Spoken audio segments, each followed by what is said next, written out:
সাপে কামড় দেওয়ার পর সেই সাপটি ধরে খাঁচায় ভরে নিয়ে দ্রুত পৌঁছে গেলেন হাসপাতালে। সাহসে দেখিয়ে প্রাণে বেঁচে গেলেন নাটোরের এক কৃষক, কারণ তিনি সময়মতো চিকিৎসা পেয়েছেন। 14 আগস্ট বৃহস্পতিবারের ঘটনা।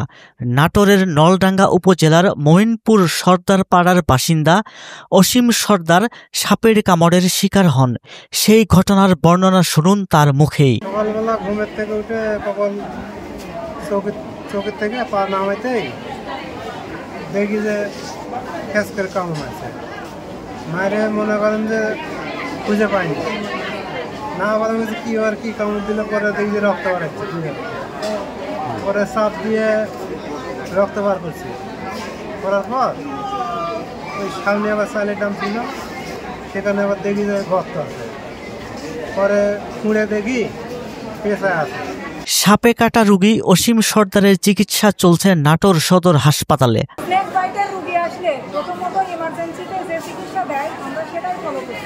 রোগীর সিমটম অনুযায়ী যদি মনে হয় অ্যান্টিভেনামের প্রয়োজন আছে তখন ডক্টর অর্ডার দিলে আমরা অ্যান্টিভেনাম দিয়ে থাকি। সাপে কাটলে ওঝার কাছে না গিয়ে দ্রুত হাসপাতালে আসা উচিত বলে মনে করেন এই পরিবেশ কর্মী। কৃষককে যে সাপ কামড় দিয়েছে এই সাপের নাম ফাইগোপ্টা, যা একটা খুবই বিষাক্ত সাপ। যদি বিষাক্ত সাপ কামড় দেয় তাহলে দ্রুত ওঝার কাছে না নিয়ে দ্রুত হাসপাতালে নিতে হবে।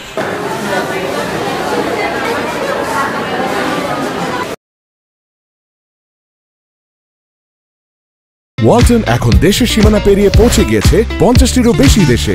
ওয়ালটন, ঘরে ঘরে বিশ্বজুড়ে।